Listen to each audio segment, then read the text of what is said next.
Okay, brothers, games come in all flavors. Some are easy, like chowing down a plain bagel. Others are hard, like decoding your crush's 3 a.m. text. Everyone gets that, right? Unless you're bunking in a cave with Gollum, then I ain't talking to you. Horror games are no different. Some are chill, like watching a scary flick with your crush just so you can fake a scream and snag a hug, while others have you yelling, "I'm sorry, I don't want to play anymore, let me out of here." Today we're dragging those brutal beasts into the spotlight, or at least onto your screen. What's up, game freaks? It's us, Game Review, not the bird snatching your neighbor's chickens, but your messy guide through this chaotic gaming jungle. Welcome all of you today, and this is 10 horror games so hard you'll be begging to call mommy. Buckle up, grab a Red Bull or a bag of Cheetos, just don't spill it on your controller. Oh, and don't forget to smash that like button, sub to the channel, and ring the bell so you don't miss out on the epic games coming up, NST, because I know you don't want to be that guy crying in the corner while your buddies spoil everything. 10. Scorn. Scorn might look like a quirky indie walking sim, like strolling through a haunted spirit Halloween, sipping a latte, snapping pics. But nope, it slaps you harder. You've got health, weapons, enemies, but it's all rigged to punk you. You move like a sloth on NyQuil, your melee stick's a soggy noodle with a trash hitbox, and it recharges slower than an iPhone on 1%. Guns? Barely better, like a McDonald's ketchup packet against a gremlin that shrugs off your clip and flicks you twice, health gone faster. Healing stations are as rare as Wi-Fi at Coachella. And checkpoints? Pure nightmare fuel. Either you're stuck in an endless death loop or forced to replay huge chunks. It's short, but drags. Still, the freaky visuals are so hot you almost forgive it, like a Tinder match who ghosts but looks good doing it. The Scorn guy's so weak, Outlast 2's Undies champ could knock him out and flex. Love it or hate it. Your call. 9. The Callisto Protocol. Callisto Protocol isn't tough because it's a masterpiece. It's tough because it's a stingy old hag who loves screwing you over. It borrows cool tricks from Dead Space, but every new idea turns into hot garbage. Inventory's tiny, like a broke kid's wallet, 2 items, and you're tossing goodies while Dead Space rolls out ammo like a red carpet. Controls? A freak show. No dodge button. Just sway side to side like you're disco dancing with monsters, messy as hell. Dying non-stop because it's dumb as bricks. Checkpoints smirk as you redo entire sections. Barely surviving only to hear, "Again, sweetie." Guns make it bearable later, but just as you vibe, it ends. Short as a lottery win before the tax man calls. Maddening funny, and up to you if it's worth the rage. 8.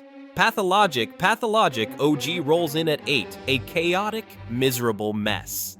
The sequel's tough but kinder, this one's pure nightmare fuel. Pick one of 3 suckers stuck in a creepy plague village hunting a cure while everything tries to kill you. It's not jump scare horror, survival's the gut punch. Combat's there, but finding food and dodging the plague, yep, you can catch it and it's worse than a Vegas hangover, is the real gig. Start with zilch, digging through trash like a Taco Bell raccoon, and the locals? They'll smack you down faster than a Black Friday brawl. Barter if you can. Good luck figuring out who trades what, cause the game explains jack. Hints are drunk poet gibberish, quests a total mystery with a sneaky timer and no heads-up display. Most ditch it like a bad Tinder date. Even pros restart just to not die. Could have topped this list for insanity, but it's slumming at 8.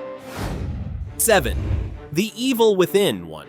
Evil Within one is Resident Evil 4 with no safety net and a truckload of brutal deaths. Not the hardest here, but for a AAA third-person horror shooter, it's a beast. Ammo's rarer than gold, enemies soak bullets like tanks, and you aim like a drunk bear stumbling out of hibernation.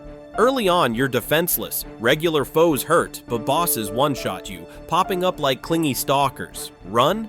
You're winded in seconds, panting like you sprinted a marathon. Dodge them, and it's annoying stealth or instant death traps. Death's your shadow. And Akumu? The hardest mode makes it one hit and done. No mercy. Brutal vibes that don't let up.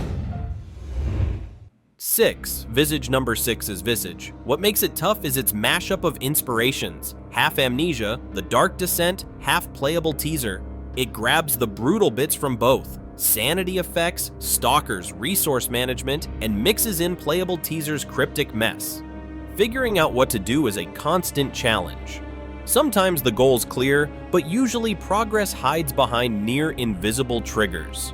Good luck without a guide. Playing Visage feels like cracking a crazy Easter egg in another game, all while juggling matches to stay lit since lingering in the dark too long kills you, or random ghosts spawn and chase you out of nowhere. Then they vanish and you're like, what the hell? It's a super tense Visage, always on edge, even when nothing's really threatening, because you're paranoid that something's coming. But that vagueness can annoy more than intrigue. I don't blame anyone for Googling walkthroughs, since the stuff it demands to move forward is nuts. You either luck into it or wander for hours as resources dwindle, wondering, what am I even doing? Tough, unfair, but that murkiness makes it scarier. 5. Cry of Fear. Landing at number 5 is Cry of Fear, a freebie cooked up on the ancient Half-Life engine. It's a tech miracle. What they pulled off with that creaky old fossil is nuts, like turning a flip phone into a modern iPhone. The retro vibe cranks up the creep factor too. But here's the kicker. It's freaky hard in the weirdest way. They wanted that old school Resident Evil feel, tiny inventory, scarce resources, save points a million miles apart. Familiar recipe, right? Except Resident Evil just fakes the struggle. It secretly hands you enough bullets and bandages to limp through. Cry of Fear? Nah, this game is stingy for real. You'll run out of ammo faster than a broke dude at a bar. And even if you hoard like a doomsday prepper, it's still never enough. Saving's brutal too. Some stretches feel like a cross-country road trip with no gas station in sight. Die and you're back to square one, no checkpoints, no autosaves, nada. Even Half-Life style map switches don't toss you a save bone. You're slogging through load screens with save points still light years away. It's tough even on normal mode, but the hardest difficulty? Near impossible unless you snag unlockable weapons after beating it. Good luck with that, champ, that's why it's scary as hell. But it ain't for the faint-hearted or folks like me who rage quit when progress goes poof. 4. Lakeview Cabin Collection. Number 4 is Lakeview Cabin Collection. Let me tell you about a typical experience playing this game. The game is divided into 3 small scenarios, parts 3, 4, and 5, and you can play them in any order. You start with part 3, wandering around with no clue what to do, then a killer jumps out from somewhere and you die. Switch to part 4, even more lost, and then you die because of a rat or some random nonsense, not even the dignified death by killer vibe. Part 5 is the same deal. So what do? This is a puzzle horror game with random elements. Even the house in part 4 is randomly generated. Doors sometimes lead to weird places. You go through one and end up somewhere, but when you turn back, it takes you somewhere else. Total chaos. Try figuring out how to deal with the killer without dying. It's damn tough, all trial and error until you're exhausted. It doesn't look scary, the graphics are simple, but it's stressful as hell even after you've played it a dozen times. 3. Darkwood.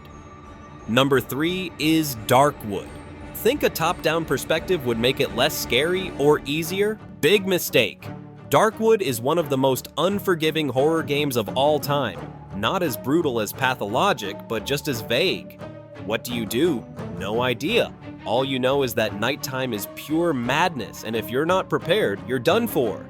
Daytime outside is already a struggle. Resources are scarce, melee weapons are pathetically weak, and you can easily get ambushed because the fog covers the whole screen. Your character can only see a tiny angle in front of them, like playing Metal Gear Solid, but you're a grunt, not Snake. Nighttime outside is a death sentence. Staying indoors can still kill you if you don't barricade well, and even if you do, it's still a gamble. Everything in Darkview has to be fought for, and one mistake means you lose it all. 2. Sirens. Number 2 is Sirens.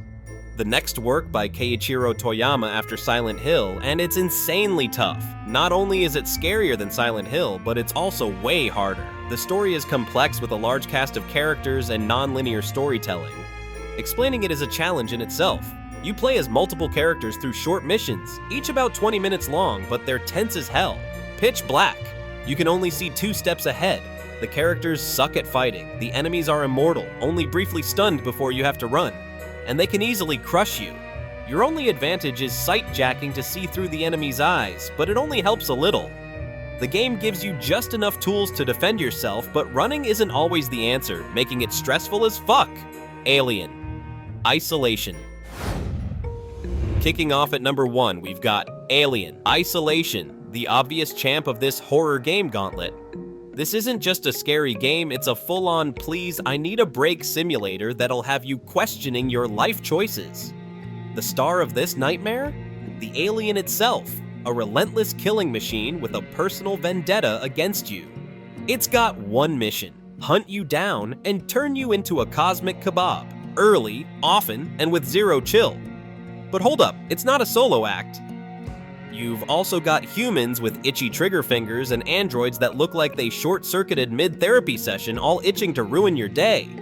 And just when you think you've got a handle on it, the game throws all three at you at once, like some twisted circus of death. What makes this alien a cut above your average horror stalker? It's unpredictable as hell. No patterns, no hide here dummy safety nets. You're stuck playing both Ninja and Trackstar because that thing's always 2 steps behind, drooling for your soul. Run too fast, you're dead. Hide too long, dead. Sneeze at the wrong time, sayonara. Then there's the save system, pure sadism. You're stuck using these ancient save stations that take so long to activate, you could knit a sweater in the downtime, and if the alien catches you mid-save, well, enjoy replaying the last hour while sobbing into your controller. You'll trudge through the same corridors so many times you'll know every flickering light by name. But does it get less terrifying? Nope. Still a pants-wetting nightmare. Sometimes it feels like the alien is just toying with you, popping out with a smug gotcha when you least expect you. Oh, and because I'm feeling generous, here's a bonus. S.T.A.L.K.E.R 2, people slap a Fallout. New Vegas label on it, but this horror hybrid laughs in the face of that comparison. It's bigger, meaner, and scarier than its predecessors, with monsters that have clearly been hitting the gym, tougher, angrier, and way too numerous. Add in random anomalies that'll zap you into next week without warning, and you've got a modern game that's somehow more brutal than the oldies, all while keeping the terror dialed up. Frustrating? You bet. Effective? Hell yes. It'll have you screaming, laughing, and maybe crying all at once. And as always, thank you very much for watching this video. That's it. Drop your thoughts, hit the like button, sub to the channel, ring the bell. We upload videos every day.